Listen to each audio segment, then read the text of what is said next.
Yo, what's good, everybody? Welcome back to another video.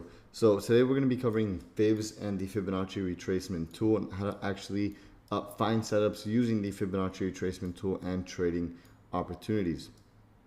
So when it comes down to Fibs, the first thing that you need to know is that this type of trading strategy really only works in a trending market. If the market's consolidating or moving sideways, you're not going to make any money using the Fibonacci retracement tool, and it's not worth putting money at risk when the market's actually sideways. You can again only use it to your advantage in a trending market. So that's the first rule when actually using Fibs. You got to be in a trending market. Second, the Fibonacci retracement tool itself, it's literally self-explanatory. All we're using this tool is to measure the retracement and where the retracement could potentially end. Now, this is a trend trading tool, meaning that it's only again going to work in trending conditions. Right now, the advantage to actually trading using Fibs is going to be pretty simple. It's going to be higher risk to reward opportunities. Now, if you guys want, you can just come over here in your trading view chart, press Fibonacci retracement, and then copy my settings. So these are going to be my settings here for the Fibonacci retracement tool. Now, how we actually place the tool is simple. You click from one point to the next point, and we're going to have a series of numbers. So we're going to have the 0, the -27, the -618. Then we're going to have the 38.20, the 50%, and the 618%. This is going to be our area where we're going to have our main focus, right? These are going to be the three levels where we're going to be looked to taking trades from. Now, depending on the market conditions, if you're in a bullish market and you're in a bearish market, there's going to be two different ways to place the tool. But really quickly, again, the only reason we use this tool is to measure the retracement or the pullback of the market and where the retracement could potentially end.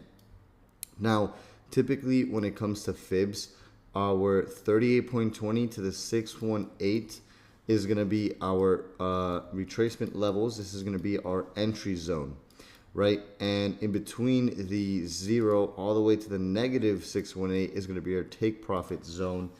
And typically anything under the 618 is going to be our stop loss area, or we're not going to be looking to take a trade there at that point. So when using Fibs, right, when the market's in a bullish condition, what you're going to do is go from your previous higher low to your higher high, and that's going to be your point A and your point B. So your point A is going to be the previous higher low, and your point B is going to be the higher high. If you place the tool correctly, then the 0 should be at the high, and the 100 is going to be at the low. Now, in a bearish market, it's the opposite, right? You're going to go from your previous higher or lower high, which is your point A, to the lower low, which is your point B, right? And all we're simply doing is measuring the retracement. Now, how we're going to actually measure the retracement, let's go to the actual chart itself, is we're going to be measuring from the highest point to the lowest point, or the highest wick to the lowest wick. So in a situation like this, right, where I've seen the market make let's go over this structure here, a low, a lower high, because this high is lower than the previous high, a low, a lower high, and then a lower low, right? And going back to basic market structure, right, you have to remember a lower high is not actually considered a lower high until it makes a low or a lower low. And you know, if you're ever confused on the market structure, then just go back to the market structure section of the course. But now that price is actually at a lower low, what I could start doing is measuring the retracement and waiting for a pullback to potentially sell, right? So as you can see right here, we don't have an entry point just yet. Still no entry, because again, you have to remember our entry zone is going to be between the 38.20 and the 618. This is where we're going to be looked to making an entry, right? Again, no entry. We're still waiting for the pullback. All I'm simply going to do now is lower and adjust my Fibs, because price came a little bit lower, but we still have not made a lower high, and this is on the 4-hour time frame.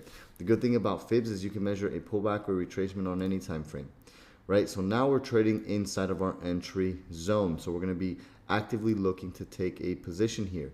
All we're simply going to wait for, again, is our entry candlesticks. which again, our entry candlesticks are our high probability engulfings, our high probability variations, or medium probability ones as well, right? So all we're gonna wait for is this, a high probability bearish engulfing. Now, also going into like the confluence section of the course, or going literally a few sections back in the video, what we're looking at here is we're also building confluence. So we're not just using fibs by itself, right? So if we were to look at the confluence on this specific trade, we have a break of structure, we have the red over blue moving averages, we have the 618 on fibs, and then we have a bearish engulfing. So once you're actually trading in the zone, right, and prices inside of the entry zone, all you're simply going to be looking for is for a bearish engulfing or a rejection off of any of these levels, which we'll go over multiple examples of, but this is the first one.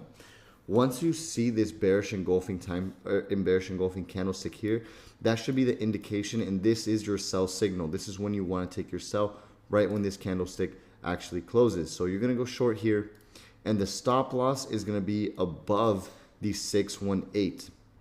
And your first take profit is going to be this 0, your previous low, because sometimes price won't go any lower, but it'll at least retest this low here. So now that we've put our stop loss above the 618, remember, our stop loss is a limit that we're setting for ourselves to get out of a trade, because most likely we're wrong anyways. And there might be times or situations where price may hit your stop loss, but then go and actually close right under the 618 again. That's no problem. You can just take the trade again, right? And then all we're simply going to do is look for our targets down here, right? So we know that with our first take profit, we're going to have about a 2.5 risk to reward ratio, meaning for the $100, every $100 that we're risking, we're gaining around $250. Our second target is a 3.8 risk to reward ratio, meaning that if we risk $100 on this trade, we're making $385. And our third target is going to be a 5.52 risk to reward ratio, meaning that if we're risking $100, we're making $552. Right? So all we're simply going to do is let this play out, and notice how the trade didn't go in your favor right away. It came up, retested the 618, where what you could potentially do is look for like extra entries as well, as long as you're in your entry zone, right? You could have probably taken a trade off of this rejection here, right? But this is what a rejection looks like.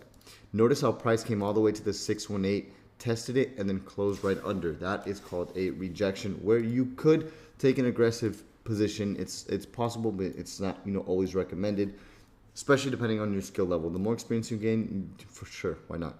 It's really up to you as a trader to determine if you want to take that risk. Right, as you can see, price came all the way down and hit the first target. So price has already made a lower low, and this is our valid lower high point. So all I'm going to be doing, and price hit the third target there, notice the immediate retracement, right? So in this situation, you would have made 5 times whatever you were risking in the span of 16 hours, I want to say, because this is a 4-hour time frame. So if you risked $1,000, you would have made $5,000. If you risked $10,000, you would have made $50,000, et cetera, et cetera. Right? So all I'm simply going to do now is wait for another pullback. So what I'm going to do is I'm going to delete this fib and start a new one. Because remember, when we're in a bearish condition, we're going to go from our previous lower high to our lower low, and we're going to wait for a pullback, right? So notice how price actually got lower here. So I'm going to adjust it again. All I'm simply going to wait for is a pullback. So I'm going to adjust the fib again, and we're going to wait for a pullback into our entry zone. And again, my point A is my previous lower high. My point B is going to be our lower low. Still, same thing. Don't have to adjust the fib just yet. Now I actually do have to adjust the fib because price got a little bit lower, and we're still waiting for a pullback. Notice how price is trading at this previous level of structure.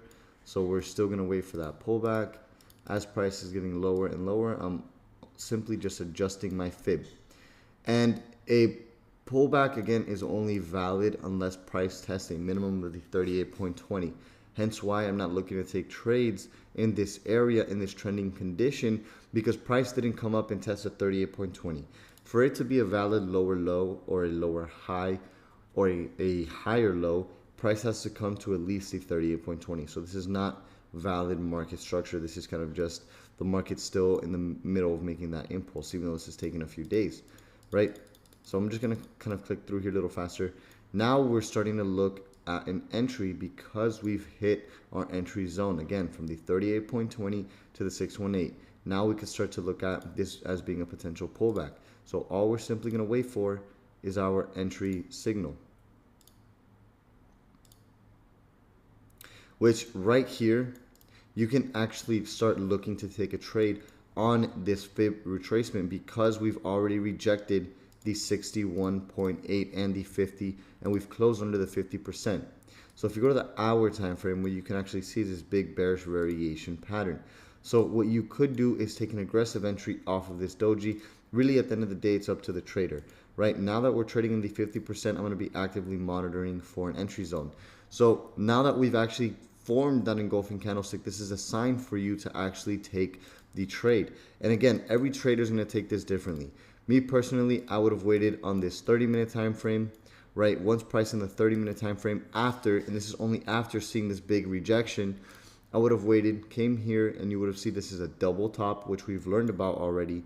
And you could have taken the trade based off of this double top pattern on the engulfing. Then your stop loss would have been above the 618.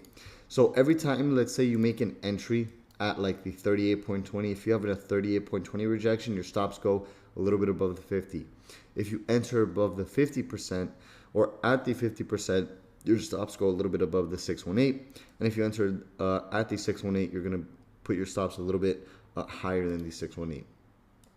Right?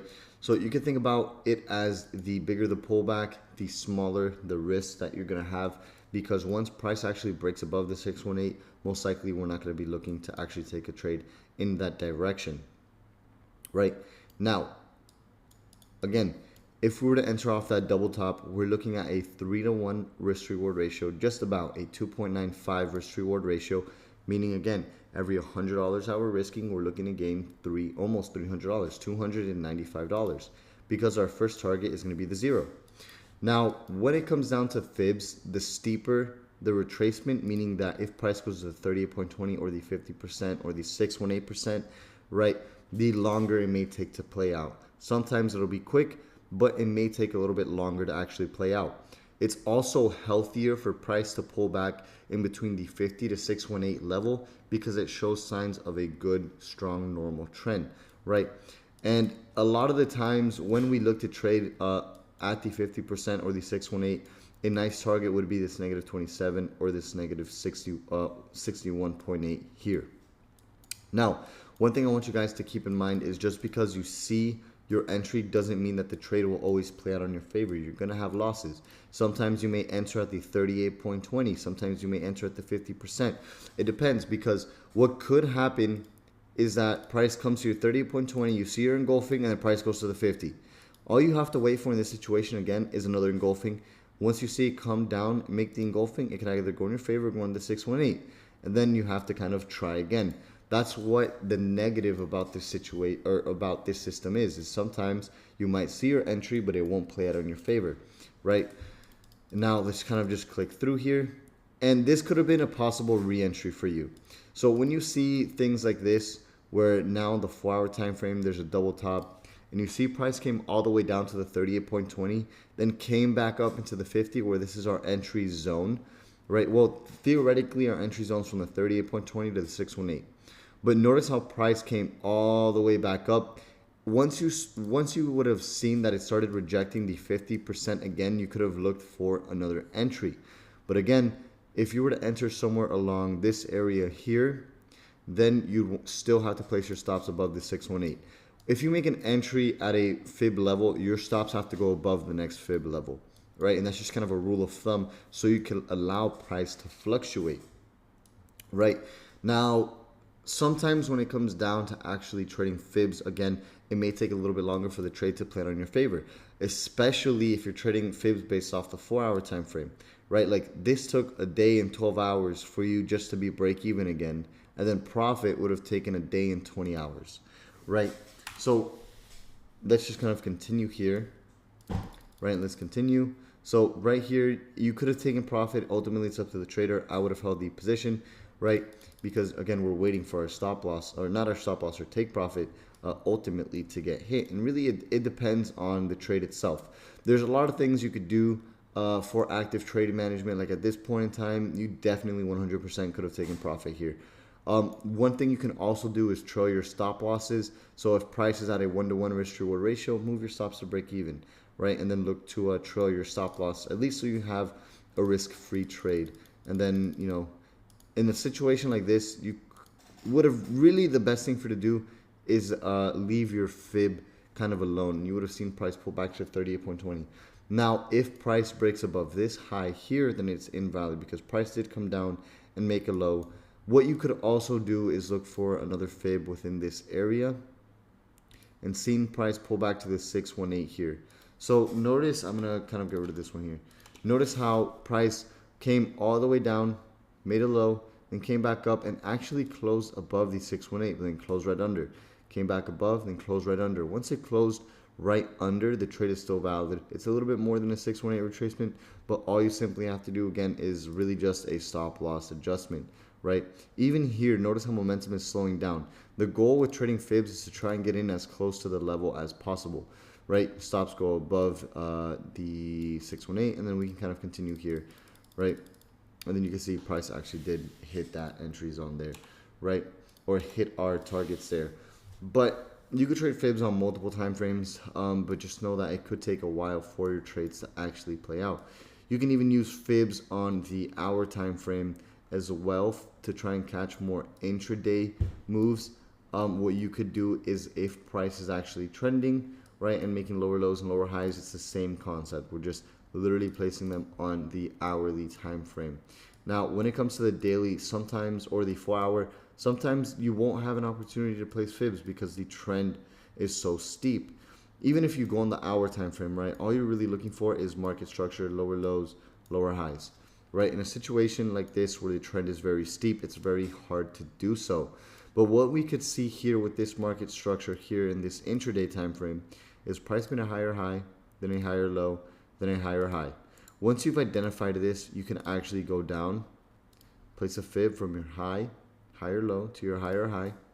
And then let's keep one thing in mind, right? Notice initially price came all the way down to the 618, rejected, bearish variation. In a situation like this, it's too late to make an entry, right? But notice also, let's exit this. Let me go back. Sorry, I don't know why my computer is a little bit laggy. But notice also how price, you would have had to attempt multiple entries. Because right here, it's too late for you to enter. If you didn't enter near the 50 or the 618, it's too late for you to make an entry because price is almost at the high. Right, and then the price came down to the 38.20, and you have a rejection. So you could have a possible entry here, and then your stop loss would go under the 50%, with the first initial take profit being here.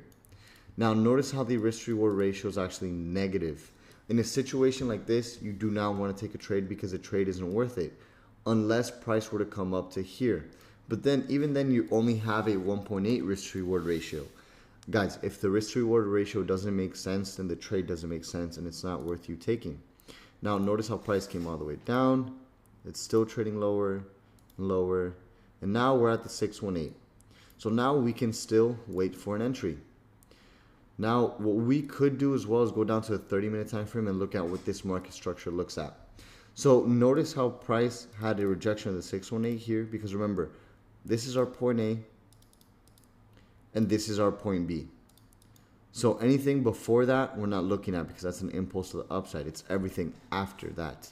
And remember, going back to the pullback section, all this simply is a complex pullback, meaning that the market most likely had a huge run, which it did, and it needs a little time to breathe, which is going to happen. You have to be patient. Now, in the 30-minute time frame, seeing the 618 rejected twice, I would make an entry here, knowing that it's a little bit of a higher risk entry, especially Well, in theory, you're entering at this engulfing, so you wouldn't see this candlestick, right? And it's a high probability entry. So your stop loss can go under the 618, and our TP1 is going to make us roughly a 1 to 2 risk reward ratio. So 1.8, meaning if I risk $100, I'm going to make around $180. Our TP2 is going to make us about a 3 to 1, and our TP3 is going to make us about 4 times our risk, which now this trade makes a lot more sense. Now you could do is kind of click through this. Now we're in profit. Price slows down a little bit. And it's continuing. Again, you have to hold your position, right? Seeing this drawdown, you were up. Let's say if you did a one lot, you were up $240 at one point and then pretty much break even. You have to be able to sit on your hands and hold your positions as best as you possibly could, because you have to look at the risk to reward ratio of your trades. Sometimes price will do this where you're in profit and then hits your stop loss. It's going to happen. Your trades aren't always going to be playing out in your favor, but you have to hold your trades as long as you possibly can so you can meet your risk reward ratios. Because again, the point of trading is to try and pay for our future trades. Now here, take profit when it's hit, so you can move your stop loss to break even or put it under that low right there. We're going to continue to hold. And in this situation, your stop loss would not have been hit, right?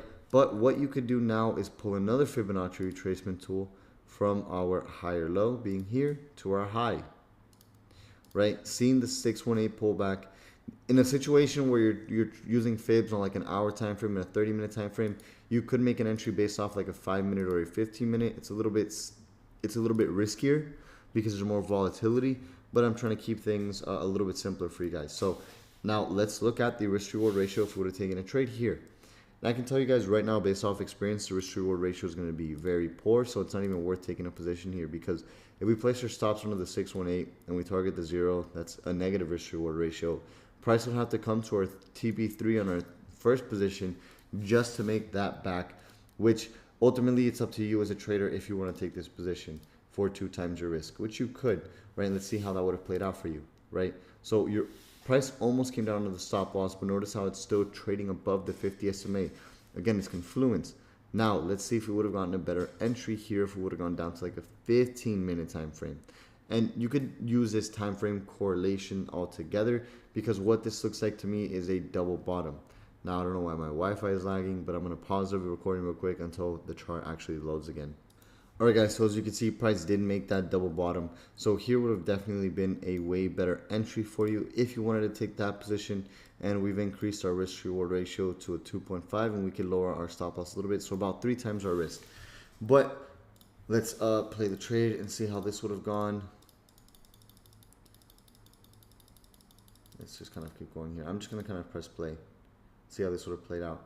So there goes price hitting our second take profit on our first position, because remember, we're targeting here. Now what we could do is move our stop loss up to the next higher low on this hour time frame, which is going to be under here. So both of our stop losses are pretty safe. Now we have a new higher high.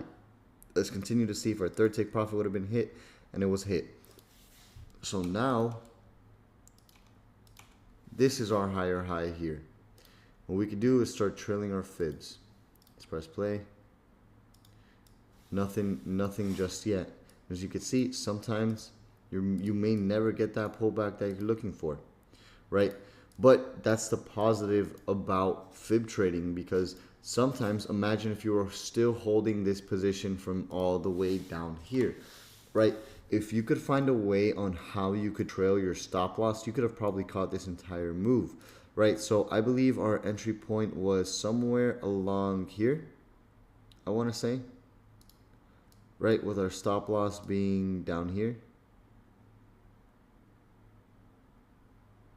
It was something like this. Now imagine catching this move just by simply trailing your stop loss. You would have made 8 times your risk. So if you would have risked $10,000, you would have made $80,000. Right? If you would have risked $1,000, you would have made $8,000, which that's how you pay for your future trades, right? And then if you take a look at like the 4-hour time frame, we could probably see it's just one big impulse to the upside, and that's going to happen. Sometimes you're not going to have that entry point. But now let's take a look at things from a break of structure perspective, because what we could see here is this lower high. Now notice how price actually came and broke above the lower high, making a higher high. This would definitely be a way better intraday perspective, a way better intraday entry point, right? So initially price came up, made a high, then a higher low, then a higher high. So you could have measured fibs from either this point down here to this point, seeing that it was almost a 38.20, we're going to continue to move it forward. So now this is a valid 38.20 rejection. Price came down to the 38.20, made a higher low. And again, ultimately it's up to you as a trader. My entry, if I'm going to be trading the 4-hour time frame, then you could be looking to take a more swing trading position on the 4-hour time frame, and you can flip between the 4-hour time frame and the 2-hour time frame, right, for entries, which you can see things a little bit more in detail here as well. And you can also use a 4-hour time frame as well for direction and for entries. Again, it's really up to you. If you're going to be trading the 4-hour time frame, you can make entries on either the 4-hour or the 2-hour. If you're going to be trading on the hour time frame, which is an intraday perspective, then you could use the hour, the 30-minute, or the 15-minute for entries. So let's say I would have gone down to like the 30-minute time frame.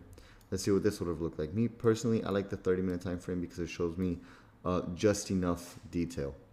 Which in a situation like this, it's a little bit messier, right? So here we have a nice bullish variation right off of support. And again, notice how I'm using confluence. So this was our previous, this red line here was our previous level of resistance, our previous high. Notice price double bottom off our previous high. We also have the blue for red moving averages, and then we have a double bottom right here, right? This would have been a nice entry for you, right? And again, the more confluence you have, the higher the probability the trade is going to be. Right now with the 38.20 rejection, let's take a look at our risk reward ratio with our TP1. It would have been a 1-to-3. Not the best, but if we would have looked at TP2, we could have probably made almost 3 times our risk, which in a situation like this where we have price breaking structure, a third leg is typically going to happen, right?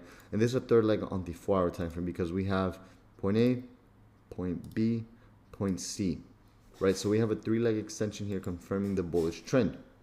And then you can see price in this situation just went up and hit that order there. Then notice how price actually came all the way back down, bounced off our previous market structure level again, which you have to keep in mind. Every time frame has its own level of structure. Remember how I said, right, this is probably just the beginning of a 3-leg extension on the 4-hour time frame. You could pull a fib from here to here. This is why the 4-hour time frame is always going to be much, much cleaner, right? Notice how price pulled all the way back down to the 38.20. Because remember, if you see the hour time frame have a big bearish move and start breaking under the moving average, check the 4-hour time frame. Consult with the 4-hour time frame. Now that you see that the 4 hours at the 38.20 and it's still bullish, it broke above this structure level here, and notice again, came all the way back down to the previous higher low. You know what this looks like to me? Point A, point B, lower high, lower low, higher high, and then pull back to our previous level of structure where we have this previous higher low point and we have a big move to the upside. Here you have your engulfing, which is your first entry signal. Stop loss goes a little bit under the 50%. I like to put it in between the 50 and the 618 roughly. And then our first TP would have been roughly a 1-to-1. TP2 would have been a 1-to-2. TP3 would have been a 3.7. And then notice price continue to trade higher after that for a very long time. So again, if you could have found a way to trail your stop loss, you could have potentially caught this entire move and make 8 times your risk. Again, ultimately it's up to the trader at the end of the day how they're going to trade things. Anyways, guys, I feel like this video got too long, but hopefully you guys understand how to trade fibs. I'll talk to everybody within the next video.